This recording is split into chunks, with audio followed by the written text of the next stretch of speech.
Hey, listener. Thanks for tuning in again to Subjectively Correct Sports, the only podcast on the internet with two guys talking about sports and other topics from time to time.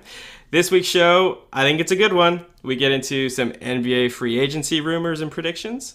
We talk about perhaps the best baseball player of this generation and why no one's talking about him. All that and more on this episode of Subjectively Correct Sports.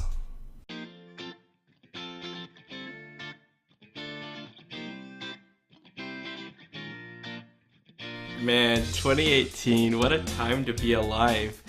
Burger King Russia tweeted out about a week ago a message to the women of its nation, promising 3 million rubles, which I think is equivalent to 47,000 US dollars, and a lifetime supply of Whoppers, which, depending on the Russian woman, could far surpass the $47,000. So I'm guessing there's a catch. Because you're having a hard time getting this out. I'm sorry. I'm laughing to myself over here. 3 million rubles and a lifetime supply of Whoppers for all women who get pregnant from world football stars. Wow. This is all in an effort to basically grow the game in their country and to inherit the, quote, best football genes. So that's their 20-year plan. Their 20-year plan is to get pregnant by Messi and Ronaldo and hope something great happens 20 years from now. That's right. Yeah. So 20 years from now, you'll have some very geographically, racially diverse football superstars coming out of Russia. They're all, but here's the problem they're overlooking. Each one of these kids is going to be severely malnourished from all the Whoppers they're eating. Right. And the thing is, if this is what they're going public with, imagine the things the Russians are doing in private to make their soccer team better and stuff. You know what I mean? Ivan Drago. All right, welcome to Subjectively Correct Sports. My name's David. I'm here as always with Anthony. Excited to get into our stuff today. Let's start with some NBA free agency talk, Anthony, because this is the last week, the last episode we're going to record before NBA free agency goes down on July 1st, and there's a lot going on, a lot to talk about. What to you is the biggest free agency news, the biggest free agency murmurings that you've been hearing? David, set your clocks. Well, your clock. I don't know how many clocks do you have? Well, set all of them? I mean, I think about my phone, my computer, but I really only look at my phone. I don't have a watch. Who has a watch anymore? Unless you have like an Apple Watch, which is more just like an extension of a phone. So I'd say I have one clock. Okay, you still talk. Okay. Set your phone to go off. Big time alarm. 9 p.m. Pacific, midnight Eastern. If you're doing the 9 p.m. Pacific, it's going to be June 30th. If you're doing the midnight, it's July 1st. This is turning into a math problem, dude. Get on with it. All I'm saying is come July 1st, the NBA landscape is going to change dramatically. You've got Paul George, LeBron, possibly Kawhi, Chris Paul, Kevin Durant. Basically, like 5 or 6 of the top 10 players in the league can exercise either opt-outs or are unrestricted free agents. And so people are going to be moving. And I expect it to happen fast. Everything that's been out there, you had Brian Windhorst recently say he didn't think LeBron would delay his announcement. He thought he would announce before July 4th. And I think once that happens, everything else falls into place. So I think, so going into this weekend, I think here's what we need to look for. Where is LeBron James going? Or is he staying, right? I guess I think right now, if you looked at the odds, it's either he's staying in Cleveland or going to the Lakers. Although there's been rumblings that, maybe he has interests elsewhere. Right. I mean, there's a bunch of hypothetical, circumstantial evidence. People have been spouting off on Twitter and stuff like that. Local radio in Miami is going crazy because he's been seen in Miami recently with his family. They went to a high school. There was like basketball tournaments down there. His son almost dunked down there, I guess, which everyone was freaking out about. But the most impressive missed dunk since JaVale McGee. The almost dunk heard around the world. No, that's JaVale McGee's dunk in the finals. That was glorious. But so it's but definitely LeBron is the biggest domino. And once the LeBron domino falls, just like the years past, it seemed like nothing was really going on, nothing was going on. LeBron chose where he was going, and then all those other pieces fell like that same day or the next couple of days. So really everyone's waiting on LeBron, but I really feel like I can't remember a year like this where it's not just one or two big free agents like LeBron and Kevin Durant moving around, but it's 4 or 5 big names that are really looking to move somewhere. I mean, all those names you mentioned, LeBron, CP3, Kawhi, Paul George, these are all legitimate superstars that are getting moved or could move. And I can't remember a time in the NBA where this happened. Even a DeMarcus Cousins with only one Achilles, like even he's a big piece, right? Right. So like I said, the landscape of the NBA from June 30th to July 1st could totally alter everyone's predictions for what happens next year. I don't expect that the Warriors won't be the favorite moving into next year, but I do think there's potential for 2 or 3 teams that were just non-players this year or non-factors to really have a legitimate shot come the 2019 finals. Right. So. Well, you think, and I think as long as the Warriors as constituted probably won't be beaten. You know what I mean? I mean, I take that back because there was an epic collapse by the part of the Houston Rockets, and that they were able to sneak past them. So I think no team in the East could beat them, but the West has some chances. But if Chris Paul leaves the Houston Rockets, I think that chance for the Rockets goes away, and it becomes the Warriors conference again. Unless the Lakers' plans all pan out, right? And what plans are those? Okay, so the long rumored plan of Paul George going to the Lakers, that's been on everyone's radar for over a year now. So that's option 1 for the Lakers: just get Paul George, re-sign Julius Randle, and maybe get a couple of other 1-year rentals, and then see what 2019 free agency looks like. Something we didn't even dream. As if I'm the Lakers. Something Lakers fans did not even dream of. I think probably a few weeks ago, maybe a couple months ago at least, is the option of LeBron coming to the Lakers. I don't really know when this started. It seems like within the last few weeks is kind of when all the rumors started dropping that LeBron's going to come to the Lakers. And so if they land Paul George and LeBron, I think you kind of pencil them in for the Western Conference Finals. But then there's this third scenario, which would just be insane, where Kawhi Leonard gets traded to the Lakers from the San Antonio Spurs. I don't think that's going to happen. Right, and the Spurs have even come out recently and said, we will not trade Kawhi Leonard to a team in the Western Conference. Like, we'll trade him to the East so we don't have to mess with him, but we don't want him in our same conference, which is, I think, says a lot about Kawhi Leonard as a player and the way the Spurs feel about him. They're like, we don't want him in our conference if we're going to trade him away from our team. Yeah, but if you were the Spurs, would you really turn down a better offer from a Western Conference team just so he's in the Eastern Conference? No. Just so you don't have to play him to play him 2 less times during the regular season, and then maybe in the playoffs. Yeah, but I mean, if you're the Spurs, every year you're thinking you have a shot at the championship, so eventually you'd face him anyways. Right, and that's why that report sounded really strange to me. I was like, why does it matter where he's going? You do what's best for your team. If Kawhi Leonard if you trade with a Western Conference team and you get players that you really want and that you know is going to fit into your system and gel with the guys that you have now, you do that. You do what's best for your organization, no matter where he's going. And I think that's really weird that they would come out and say we won't trade him to a Western Conference team. It almost feels like something that was said offhand, just like maybe some executive or assistant GM said something like, oh, we won't trade him to the West because we don't want to deal with him, ha ha ha ha. And then somebody caught wind of that and ran with it. That's what that sounds like to me, because I think it's silly business to say, oh, we won't deal with a certain group of people even if they give us the best deal.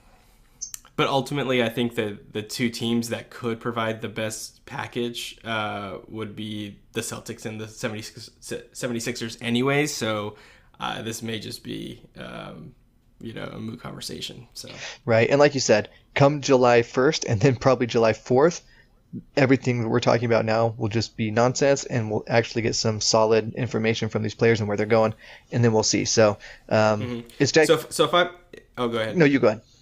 So if I'm thinking of the five kind of big names where we really don't know where they're going to end up, Paul George, LeBron James, Kawhi Leonard, Chris Paul, and DeMarcus Cousins. You've got other players who are opting out. Like Kevin Durant, I think he's going to opt out, but there's really no indication he's going to go anywhere else.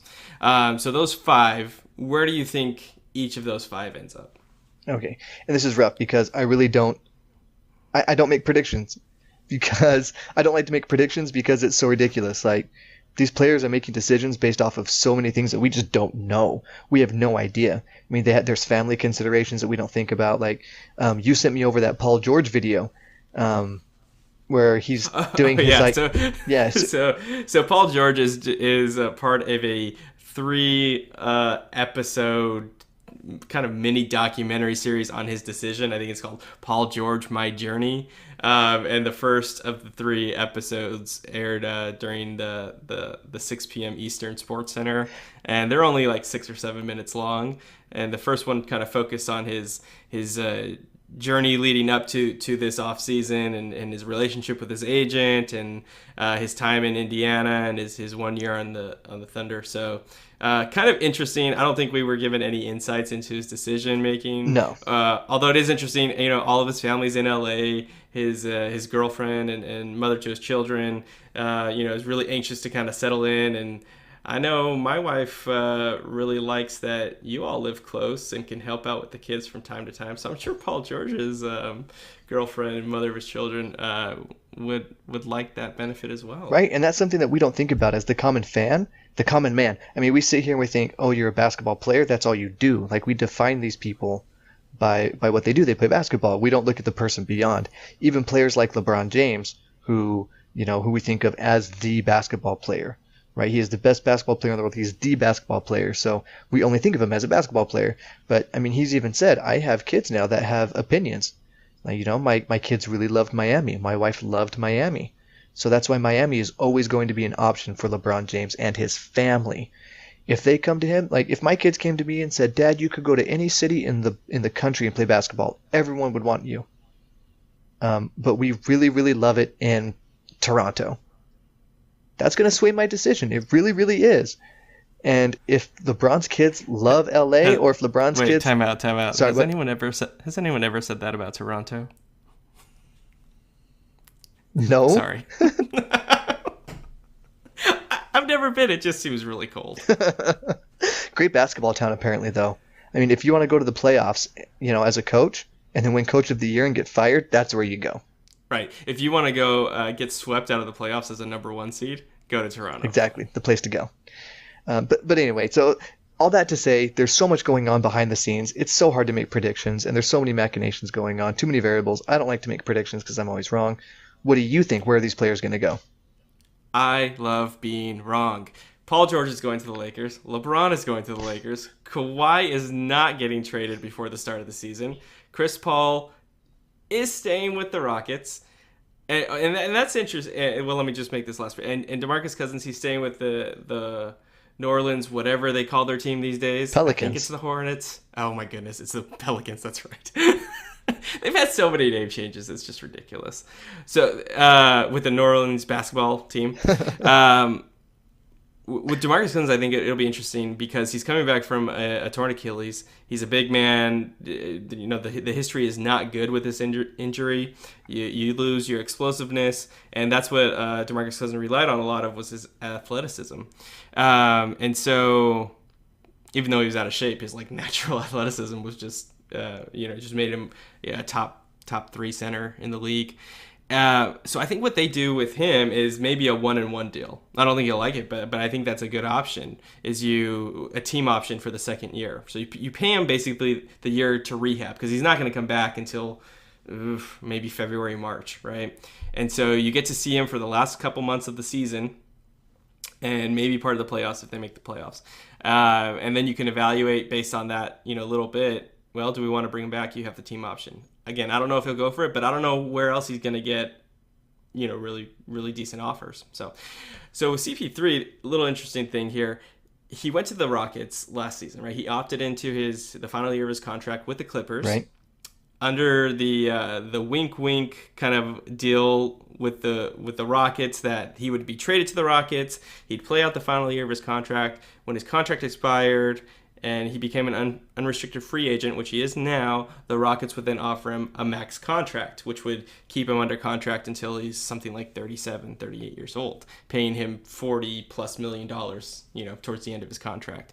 And by all accounts, the previous ownership of the Houston Rockets was fine with this deal. Daryl Morey orchestrated it all, GM of the Rockets. But lo and behold, during last season, the previous owner sold the team, and I don't have can't remember the name of the current owner, but the current owner, at least, is rumored to be expressing some, I guess, feeling that Chris Paul's maybe not worth a max deal at this stage in his career. And so there have been tensions between Chris Paul and the team. And so it'll be really interesting to see what happens there. Do they live up to their end of the bargain and offer him the max? Chris Paul stated that he wouldn't take less than the max. So if he's not getting the max from the Rockets, where is he getting the max from? Yeah, those are really good points. So all this, within the next 2 to 3 weeks is gonna become much more clear, and hopefully by the next time we talk, some of these moves have occurred. Oh, there will be some action, definitely. So I wanted to move on here because I wanted to point something out that I think is really fascinating in sports right now, particularly with baseball. So there's a player right now who, in baseball, in the American League, he's hitting .325, okay, which is amazing. Has 23 home runs, 48 RBIs, 13 stolen bases, has an OPS of 1.118, and is having an amazing defensive year by the metrics and by just the basic stats like errors and things like that. And he's not even a story right now. Nobody's talking about him. Paul George has his own docuseries, and this player having one of the best seasons in the history of Major League Baseball, which has been around for 150 years, and no one's talking about him. So Mike Trout is that player. Mike Trout is a generational talent. Mike Trout right now is like a young LeBron James in Cleveland. The best player of his generation playing the best baseball that we've seen in a long time, and no one's talking about him. And that got me thinking, what is this saying about, what is that saying about baseball? What is it saying about Mike Trout? Am I missing something here? Is it just because his games start at 9 p.m. Eastern time and end after midnight Eastern time and no one's watching him? What's going on with Mike Trout, and why isn't he more famous? He should be the biggest athlete in America. David, I think you're overlooking one crucial piece of information. What's that? The man is named after a fish. Yeah. He's named after aquatic life. Tim Salmon, also a fish player. No one cared about him. Can you name another fish player, or do we tap you out with salmon? Pretty sure there's a bass, but again, we don't even know about him, right? Fish. So if the fish is the most boring of any pet. Okay, if he were Mike Labrador, he'd be on SportsCenter every night. All right, if he were Mike Cheetah, on the cover of Sports Illustrated every week. He's a fish. No one cares about fish. They're a background pet. Get rid of the last name Trout. That's my advice. Okay. We just solved baseball. We need to change the boring names in baseball. We need more guys like, I don't know, Tennessee Mountain Landis. We'll be golden. Usain Bolt. I don't know if that was his given name. I think it was. But you need a name like that, right? And you become a global superstar. Right. Well, what happened to the nicknames in baseball, right? Hammerin, Hank, Aaron. Boom. Hall of Famer. Yeah. The big unit, Randy Johnson, Hall of Famer. And then we have Mike Trout. Mike Bobber Trout. Oh, jeez. So, okay, in all seriousness, because this is a serious show. Sorry.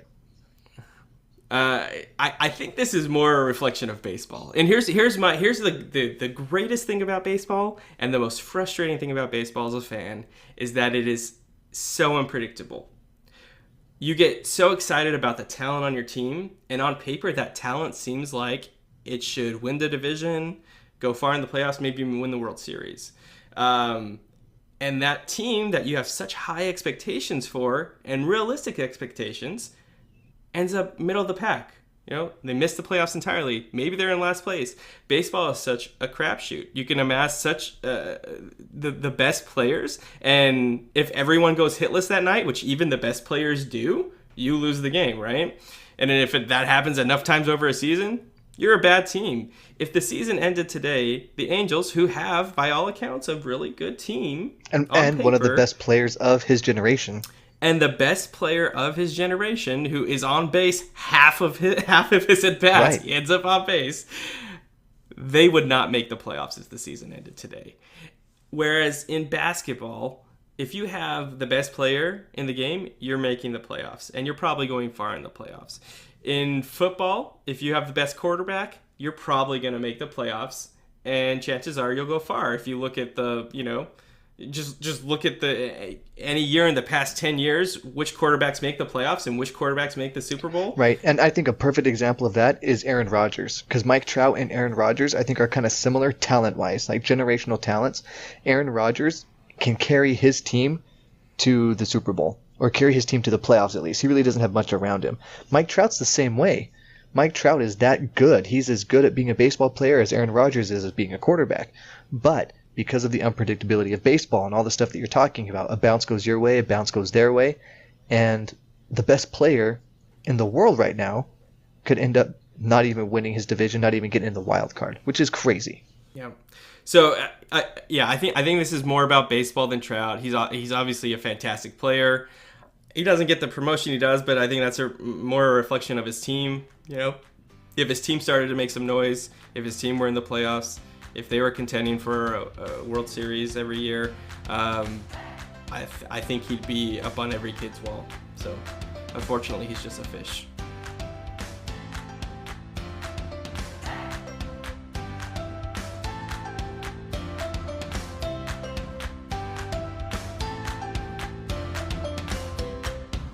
So, Baker Mayfield is a fun quarterback.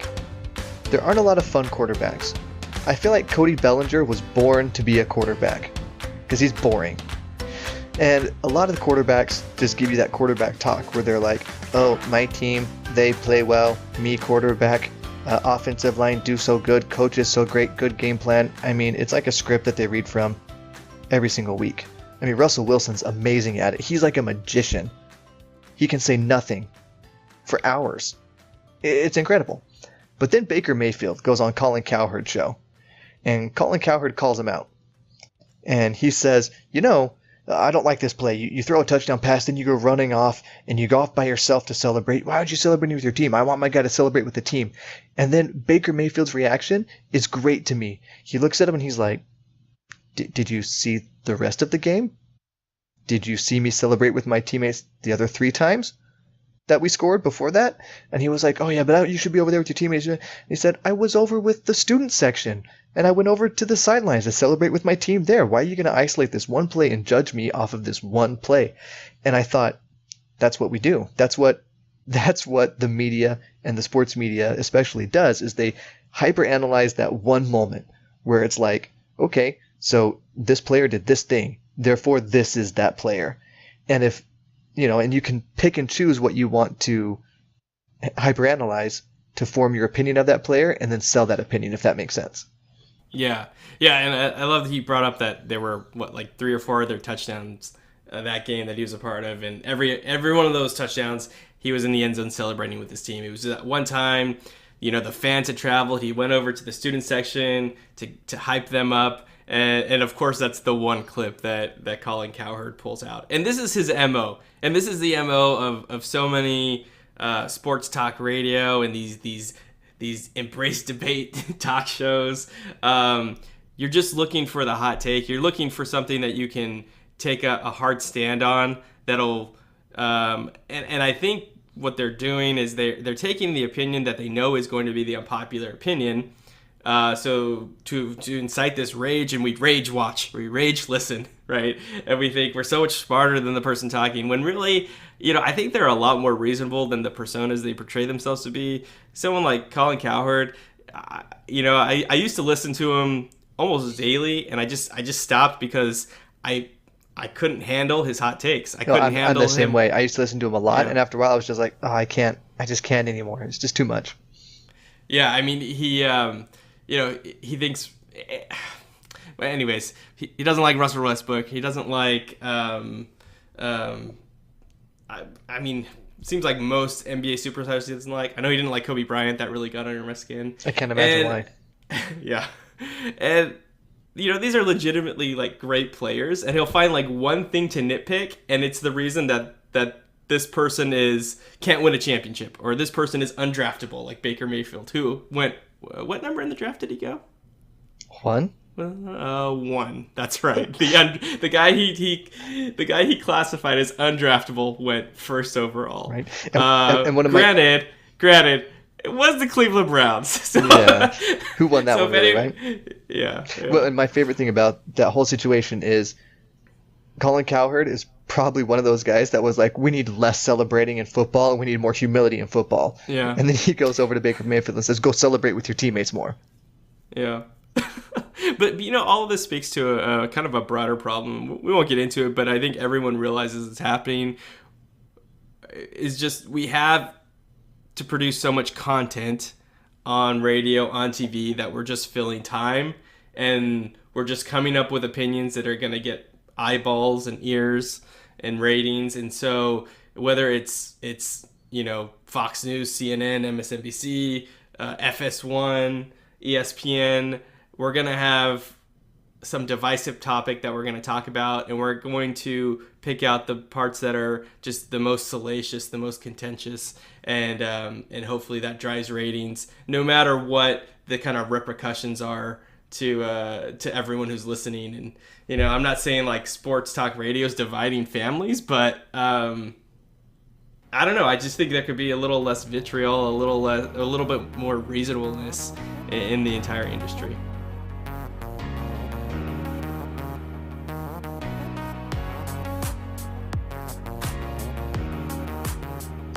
So this time of year has been really fun. I've been able to get into the FIFA World Cup more than I have in previous years. I'm a big Argentina fan. I lived there for a couple years. I fell in love with Lionel Messi as a football player. I fell in love with the people of Argentina. So to see their football team do well makes me really happy. It's kind of like not a second home, but it's kind of like my soccer home, because it's where I started appreciating soccer. And Anthony, you and I got to go see the Germany-Sweden game that ended with an amazing goal in the 98th minute, or whatever ridiculous amount of stoppage time they put to the end of that game. But that goal, basically what amounts to a buzzer beater in soccer for Germany. And it was so exciting. We were with a group of guys, and it was so much fun. But one of the most touching things I've seen in a long time, I saw on Twitter, had to do with the World Cup. There was a Brazilian soccer fan who was deaf and blind. And he was the only way he's able to watch Brazil play is he has I don't know if it's a friend or someone he has hired to do this for him, but a man was signing on his hands and positioning his hands on a little soccer pitch that they had cut out or made somehow so that he would know where the ball was and things like that. So he was watching and listening to the action on TV and moving his friend's hands, his deaf and blind friend's hands, so that he knew what was going on in the game. And his reaction when Brazil scored and the way he was able to understand what happened because of what was going on with the signing, it touched my heart in a really special way, because it just reminded me what sports are all about. Sports are all about connecting us. It's about feeling united, even though we're at a time where dividing people seems to be so easy and dividing people earns you money. We can feel united with something, and that can be something as silly as a soccer game, but it meant so much to this man, and it reminded me of the times when sports meant so much to me, and it really made me fall in love with sports again. And sports keeps doing that. Sports keeps giving me reasons to fall in love with it over and over and over again, and that's why I think I'm a sports fan and why I'll be a lifetime sports fan. Yeah, that video was incredible, and I share your sentiment. We love sports because it brings out the childlike kind of hope that we all have, the envisioning ourselves as something more, and then but also this kind of collective this we're all in this together kind of mentality that you were talking about when you're all cheering for the same team. You've got the group of fans that you connect with, and it's. But even you said earlier in the show, you kept talking about the Lakers as we, like you had something to do with the team because you're such a part. You feel such a part of it as a Lakers fan. Yeah, and so sports, it has the ability, for whatever reason. I think the reasons we talked about and many more to just bring out these emotions in us, and it's just fantastic. So unless you're rooting for a fish. Poor Mike Trout.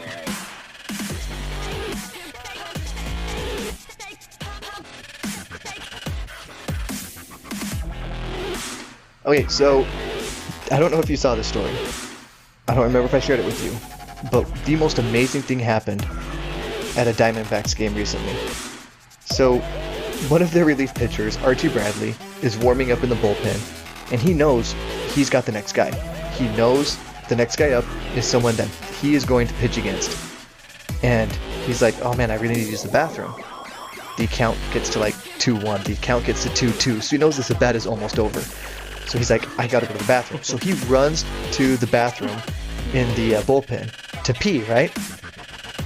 Oh, but there was a little more going on than just a little bit of pee. So while he's trying to hurry and pee, he poops himself a little bit. So he knows that in a pitch or two, he has to go out and run onto that field and pitch an inning, but he has just messed himself. So he cleans it up as best as he can, runs out of the bullpen, and has to run straight onto the field with poop in his pants, runs out to the mound, and he pitches a, pun intended, solid inning, and gets out of the inning.